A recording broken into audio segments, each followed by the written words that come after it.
7 दिवसों में ही जाना है। तुम्हें ब्राह्मण का श्राप लगा है इस दिन, इसलिए तुम्हें सर्प तो डसेगा, तक्षक के डसने से कारण तक्षक ही बनेगा, लेकिन भागवत रूपी अमृत पान मैं तुम्हें कराऊंगा, जिससे तुम्हारी मृत्यु नहीं बल्कि तुम्हारा मोक्ष हो जाएगा। मरना तो सभी को है राजन, तुम्हारी मृत्यु का भय दूर हो जाएगा। मरते हुए व्यक्ति को केवल और केवल भगवान का चिंतन करना चाहिए।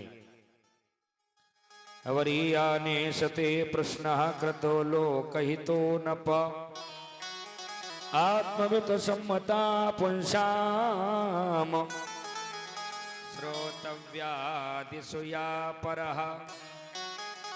हे राजन, जो तुमने प्रश्न किया है इससे केवल तुम्हारा ही कल्याण नहीं होगा, कृतो लोकहितो नप, सारे संसार का कल्याण होगा। सुखदेव जी ने जो राजा परीक्षित को कथा सुनाई, उससे केवल राजा परीक्षित का ही कल्याण नहीं हुआ, अपितु हम सभी का संसार का कल्याण हो रहा है। कथा सुनने से पूर्व मैं तुम्हें कुछ नियम बता रहा हूं। जितासनो जितश्वासो जितसंगो जितेन्द्रियः। हे राजन, जितासनो, आसन पर विजय प्राप्त करनी पड़ेगी। कथा में ऐसे आसन पर बैठो जो बार बार आसन न बदलना पड़े।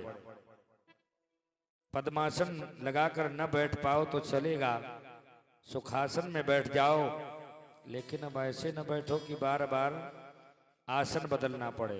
पता लगे आए प्रांगण में, कथा प्रांगण में लेट जाए 100 आसन में।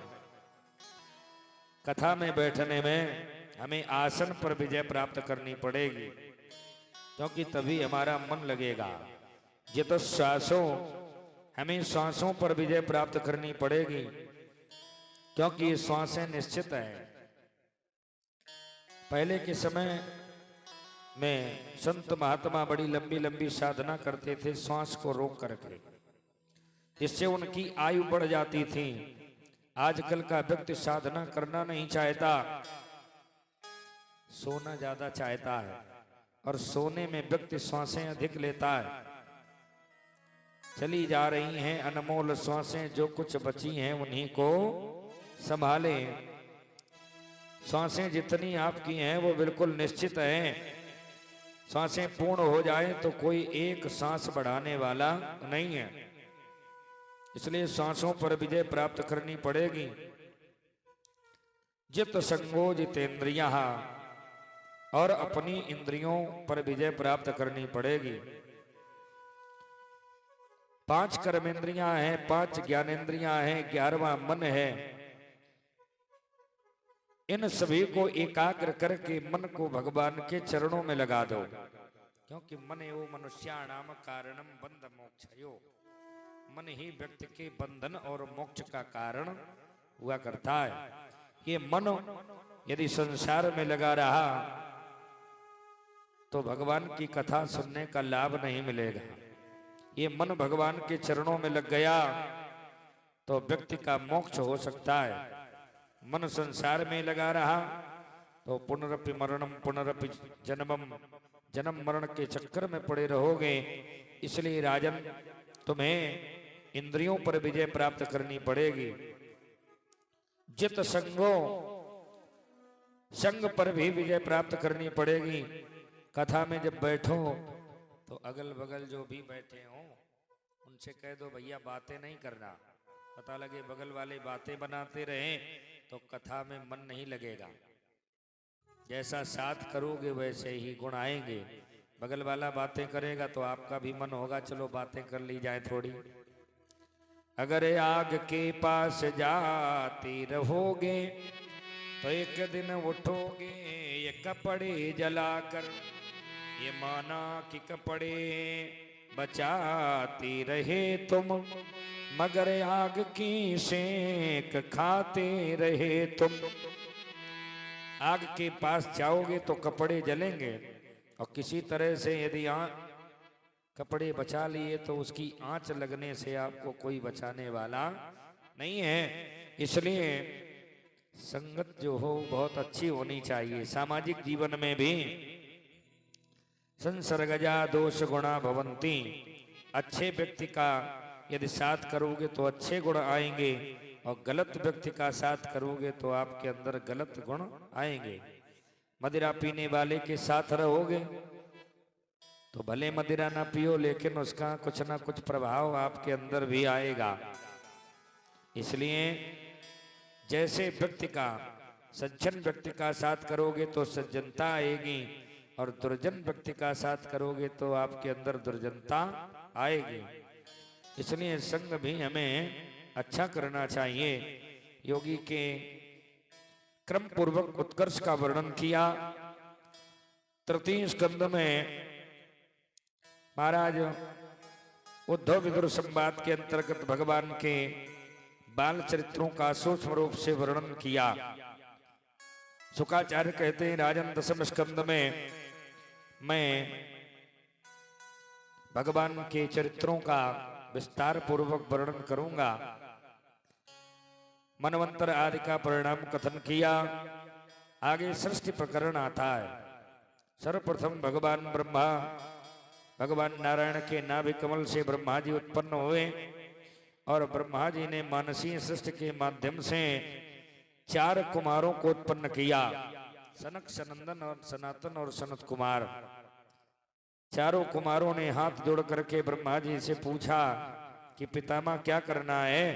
तो ब्रह्मा जी ने कहा जाओ सृष्टि का वर्धन करो, सृष्टि बढ़ाओ। चारों कुमार हाथ जोड़ करके कहने लगे कि पितामह मुझे ऊर्ध्वरेता ब्रह्मचारी बनने का वरदान प्रदान करें। मेरी आयु 5 वर्ष के बालक की भांति ही बनी रहे। आयु हमारी चाहे जितनी हो जाए लेकिन अवस्था 5 वर्ष के बालक की जैसी लगे। निर्वस्त अवस्था में यत्र तत्र सर्वत्र मैं विचरण करता रहूं। ऊर्ध्वरेता ब्रह्मचारी बनने का वरदान प्राप्त करके चारों कुमार साधना करने के लिए चले गए। ब्रह्मा जी ने मन में विचार किया, 4 पुत्रों को उत्पन्न किया कि ये सृष्टि बढ़ाएंगे, लेकिन इन्होंने मेरी आज्ञा को नहीं माना। ये विचार कर रहे थे, थोड़ा क्रोध आ गया और जब क्रोध आया तो भौहें तिरछी हुई। व्यक्ति को जब क्रोध आता है तो सबसे पहले मुखाकृति बदल जाती है, भौहें चढ़ जाती हैं। और जब भौहें चढ़ी तो भौहों के मध्य से एक बालक प्रकट हो गया, नील लोहित वर्ण का, नीले वर्ण का। रोने लगा, मैं कौन हूं? ब्रह्मा जी ने कहा जाओ तुम रोए हो इसलिए तुम रुद्र कहलाओगे। इंद्रिय प्राण व्योम वायु अग्नि जल हृदय पृथ्वी सूर्य चंद्रमा तप करने के स्थान, इन सभी का मैंने पहले से ही निर्माण कर दिया है। हे रुद्र बुद्धि वृत्ति उष्णा उमा न्यूत सपीला अंबिका इरावती सुधा दीक्षा और रुद्राणी आदि तुम्हारी पत्नियां होंगी। भगवान रुद्र ने कहा करना क्या है? कहा जाओ सृष्टि का वर्धन करो, सृष्टि बढ़ाओ। भगवान रुद्र ने सृष्टि प्रारंभ की और सृष्टि में इन्होंने भूत प्रेत सांप बिच्छू जहरीले जीव जंतुओं का निर्माण करना प्रारंभ कर दिया। ये जो सृष्टि बनाई, ये सृष्टि आपस में ही एक दूसरे को खाने लगी। हाहाकार मच गया। भगवान ब्रह्मा ने रुद्र से कहा कि ये सृष्टि आप यहीं पर रोक दें, क्योंकि भोलेनाथ तो भोलेनाथ ठहरे। भूत प्रेत सांप बिच्छू सब आपस में हाहाकार मच गया। अगर न रोक देते तो चारों तरफ भूत प्रेत सांप बिच्छू ही दिखाई पड़ते। जब रोक दी सृष्टि तब तो इतनी संख्या है। अब ब्रह्मा जी ने मन में विचार किया कि ये सृष्टि रोकनी चाहिए, सृष्टि को रुकवा दिया। भगवान रुद्र ने कहा हम क्या करें? कहा आप तपस्या करो, साधना करो। मानसी सृष्टि के माध्यम से ब्रह्मा जी ने 10 पुत्रों को उत्पन्न किया।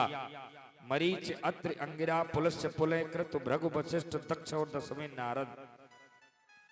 10 मानस पुत्रों को उत्पन्न किया। फिर महाराज धर्म और अधर्म की उत्पत्ति हुई, हृदय से काम की उत्पत्ति हुई, भाव से क्रोध की उत्पत्ति हुई, अधर से लोभ की उत्पत्ति हुई, मुख से वाणी की उत्पत्ति हुई, सिसन से समुद्र की उत्पत्ति हुई और गुदा से पापासिता मृत्यु की उत्पत्ति हुई। तभी एक आश्चर्यजनक घटना हुई। वाचम दुहितरम तन्मीम स्वयंभू हरति मनः। ब्रह्मा जी ने एक सुंदर वाणी से कन्या को उत्पन्न किया और कन्या के रूप सौंदर्य को देख करके पितामह ब्रह्मा मोहित हो गए। आज तत्वदृष्टा ऋषियों ने ब्रह्मा जी से कहा, अय पिताजी, यदि आप ही पुत्री को प्राप्त करना चाहेंगे तो संसार के लोग क्या करेंगे। ब्रह्मा जी को भान हो गया कि मुझसे अनजान में पाप हो गया। आज ब्रह्मा जी ने पुत्री से कहा, देवी जाओ, संसार में हमारे मंदिर बने न बने, लेकिन आज के बाद अनजान में जो भी व्यक्तियों के तारा पाप हो जाएंगे, 3 काल में तुम्हारी पूजा होगी, तुम संध्या के नाम से जानी जाओगी। प्रत्येक ब्राह्मण क्षत्रिय वैश्य का ये धर्म है, हमें संध्या बंदन करना चाहिए। संध्या का मतलब है सम दम धेय बराबर संध्या। आसन लगा करके अपने इष्ट का आराधन करना, ये जीवो आत्मा को परमात्मा से मिला देने का नाम है संधि। संधि माने होता है जोड़, जीवात्मा को परमात्मा से जोड़ देना ही संध्या है। प्रत्येक व्यक्ति को संध्या करना चाहिए। त्रिकाल संध्या का विधान शास्त्रों में वर्णित है। प्रातःकालीन संध्या, मध्याह्नकालीन संध्या और सायंकालीन संध्या। चाहे क्यों न मानो ब्राह्मण वर्ण में जन्म प्राप्त कर ले, लेकिन यदि उसने संध्या को नहीं जाना, संध्या को नहीं माना, तो वह ब्राह्मण होते हुए भी शूद्र के समान होता है। संध्यायेन न विज्ञाता येन संध्योनुपासितः जीवमानो भवे शूद्रा मृतः साचाभिजायते। मरने के बाद में उसे श्वान माने कुत्ते की योनि प्राप्त होती है। इसलिए प्रत्येक ब्राह्मण क्षत्रिय वैश्य का ये धर्म है, संध्या वंदन करना चाहिए।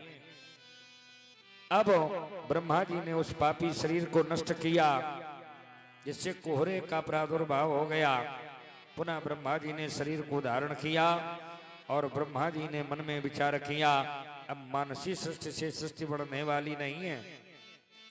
शरीर के 2 भाग किए, जिसे कार्य कहा जाता है।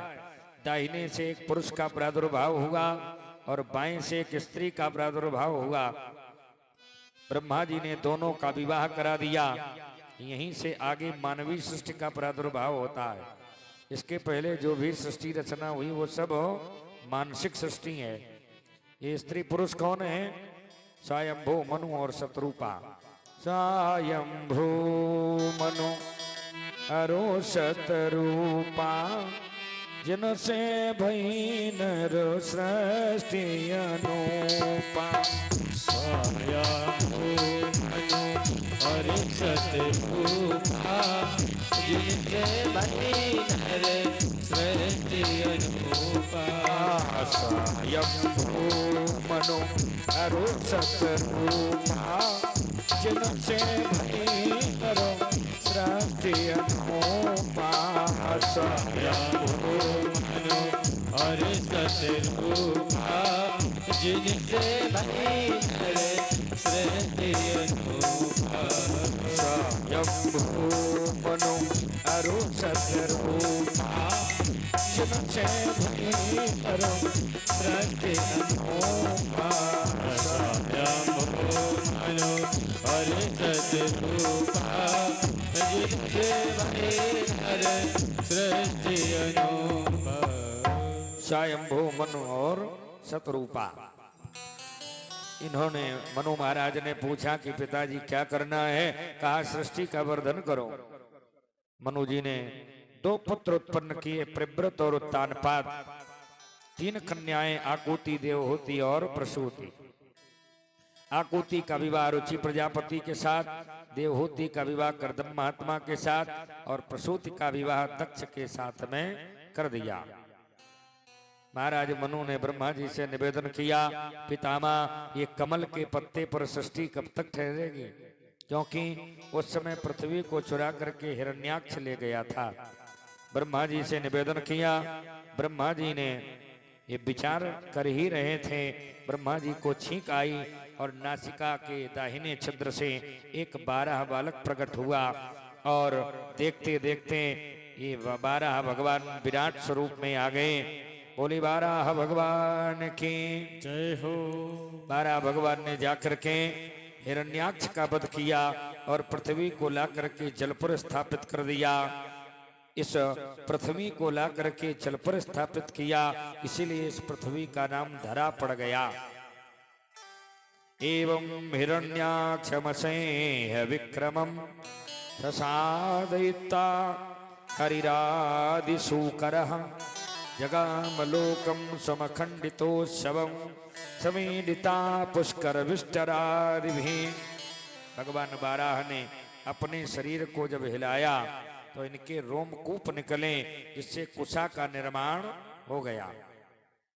जब कोई भी कुशा ये भगवान के रोमकूप से उत्पन्न हुई, इसलिए बड़ी पवित्र है।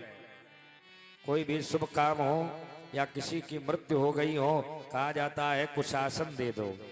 कुशा भगवान के रोमों से उत्पन्न हुई है, इसीलिए ये बड़ी पवित्र होती है। ग्रहण इत्यादि पड़ता है तो खाद्य सामग्री, जो खाने योग्य सामग्री है, यदि उसमें कुशा डाल दी जाती है तो वो पवित्र बनी रहती है। राजा परीक्षित ने कहा, गुरुदेव, ये हिरण्याक्ष और हिरण्यकश्यप कौन है जिनके लिए भगवान को अवतार धारण करना पड़ा? शुकाचार्य कहते हैं, राजन, ये हिरण्याक्ष और हिरण्यकश्यप दोनों भगवान के पार्षद हैं। जय अरु विजय हैं, द्वारपाल हरि के प्रिय दो, जय अरु विजय जान सब को। जय और विजय नाम के दोनों पार्षद हैं। सनत कुमार भगवान से मिलने के लिए जब गए, इन्होंने रोक दिया तो इन्होंने जय और विजय को श्राप दे दिया कि 3 जन्म तुम्हें दैत्य योनि में जाना पड़ेगा।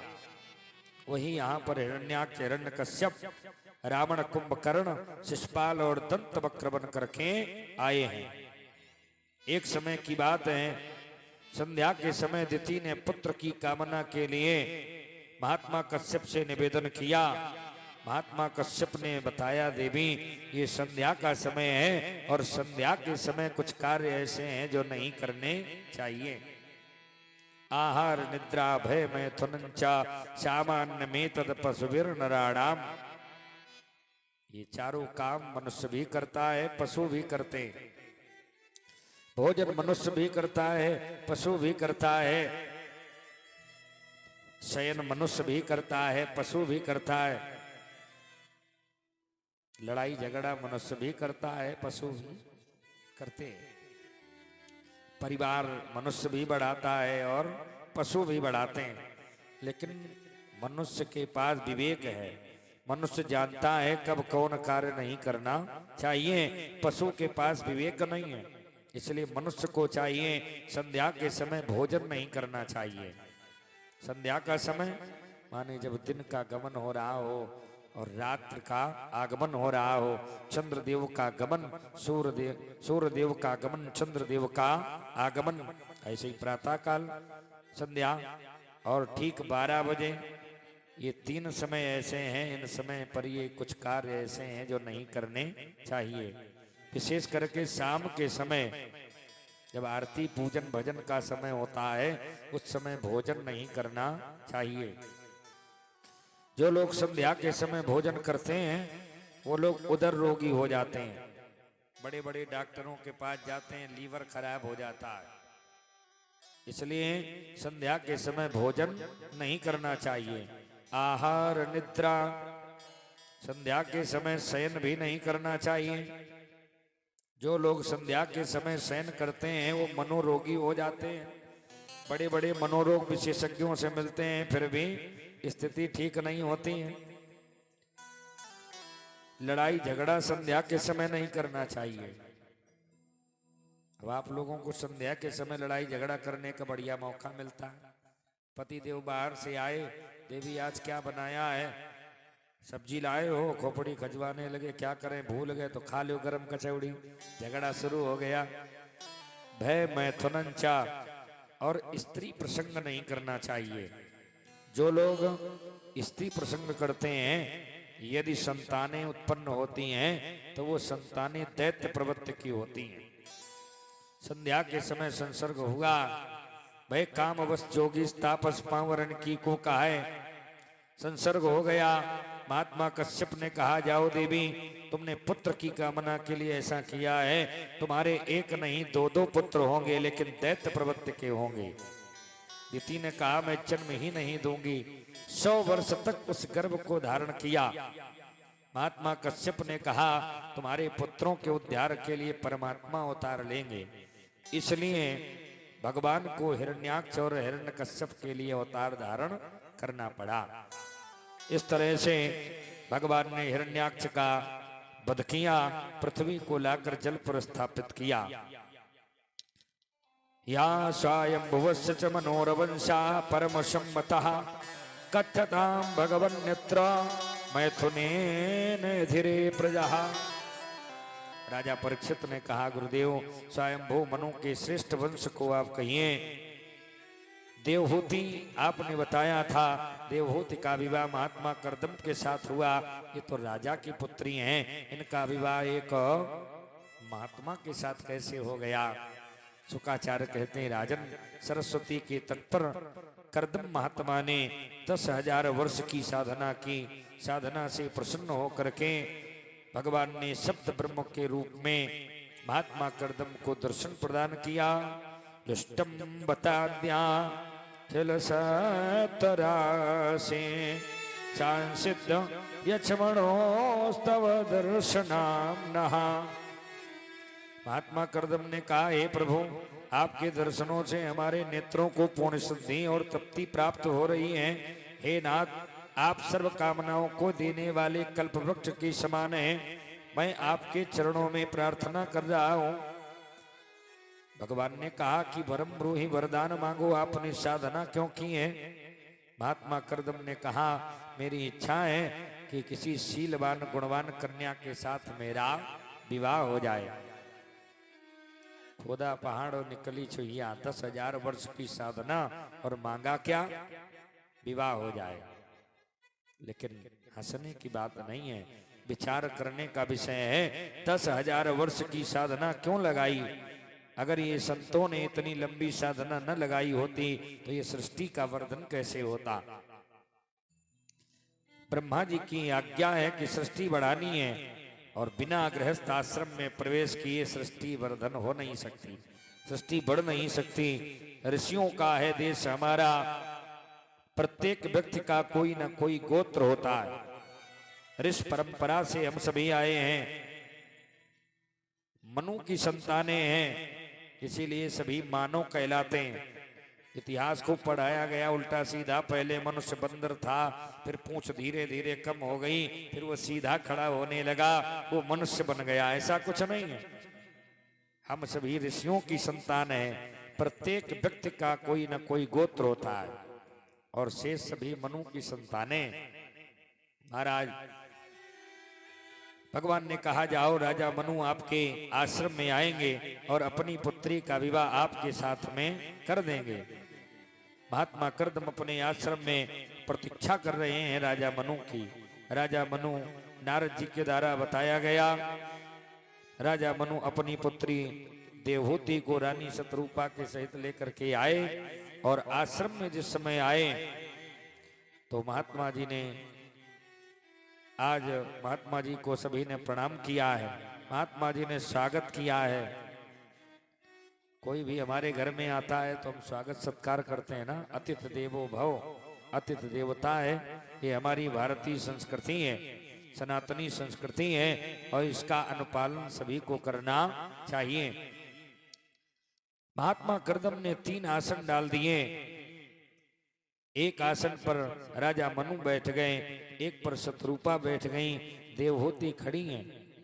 महात्मा करदम ने सोचा देखें ये कन्या गुणवान है कि नहीं है। आसन डाल दिया। अब देवहूति मन में विचार कर रही हैं, ये होने वाले हमारे पति हैं और पति आसन बिछावे फिर पत्नी बैठे, ये ठीक नहीं है, ये भारतीय संस्कृति नहीं है। अब आजकल कलिकाल चल रहा है, अब तो सब चाहती रघुपति राघव राजा राम, ऐसा पति हमें दे भगवान। रोज सवेरे चाय बनावे और फिर सवेरे कहे उठावे बेटी दे, हैं उठो देवी पी लो। बोलो राधे राधे। सही है, मन की बात है आपकी। बोलो भक्तवत्सल भगवान की जय हो। यही स्थिति चल रही है। देवहूति ने सोचा यदि आसन पर नहीं बैठी तो महात्मा है कहीं श्राप न दे दें। मन में एक भाव आया कि पिता जिस समय अपनी कन्या का विवाह करता है तो कन्या का हाथ वर के हाथ में देता है, इसीलिए पाणी ग्रहण कहा जाता है, पाणी ग्रहण संस्कार। देवहूति ने अपना हाथ उस आसन के ऊपर रख दिया और स्वयं भूमि पर बैठ गई। महात्मा करदम ने सोचा कन्या तो बड़ी गुणवान है, शीलवान माने आचरणवान है।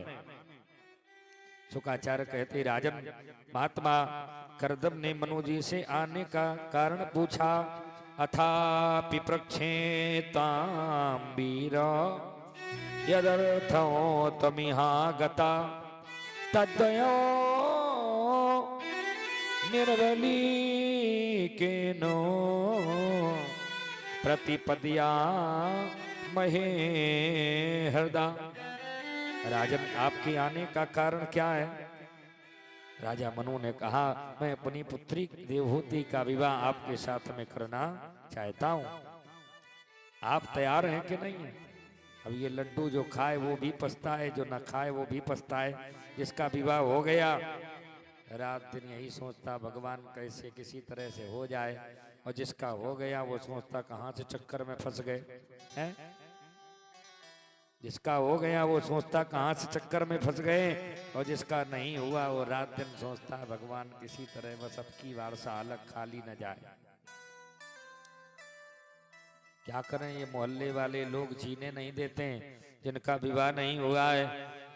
जो बड़े बुजुर्ग होते हैं पूछते हैं काहे लाला है इस बार भी सालक खाली जाएगी, बारात नहीं कराओगे क्या? सुन सुन के बेचारे परेशान हो जाते हैं जो जवान होते हैं। महात्मा करदम ने कहा कि मैं आपकी पुत्री से विवाह करने के लिए तैयार हूँ। राजा मनु ने विधि विधान से एक शर्त हुई कि जैसे ही एक पुत्र हो जाएगा मैं साधना करने के लिए चला जाऊंगा। आजकल की कोई कन्या होती तो मना कर देती, कहती महाराज जाओ पहले आप साधना करो जाकर, विवाह क्यों करोगे? लेकिन ये भारतीय नारी है, भारत की कन्या है, यहाँ एक जन्म की कौन कहे। हमारे राष्ट्र की कन्या विवाह होने पर 7 जन्मों तक साथ रहने की कसम खा लिया करती हैं, प्रतिज्ञा ले लेती हैं। आज देवहूति का विवाह महात्मा करदम के साथ में राजा मनु ने बड़े धूमधाम से कर दिया। और जिस समय विवाह हुआ, जानते हो विवाह के बाद में माताएं बड़ी सुंदर सुंदर शिक्षाएं देती हैं। सास ससुर गुरु सेवा करे हो, पति रुख लखिया यसु अनुसरे हो। सास ससुर गुरु करे हो,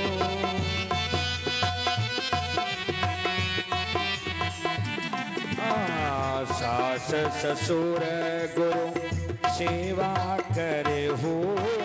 सास ससुर गुरु सेवा करी हो, पति रुख लखिया यसु अनुसरे हो।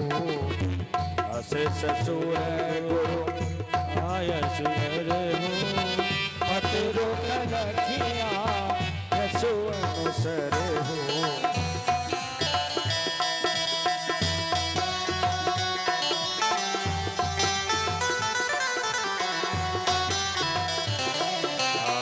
श्री राम जय राम जय हो जय जय राम श्री राम जय राम जय जय राम श्री राम जय राम जय जय राम श्री राम जय राम जय जय राम श्री राम जय राम जय जय राम श्री राम जय राम जय जय राम श्री राम जय राम जय जय राम श्री राम जय राम जय जय राम। सास ससुर गुरु सेवा करे हो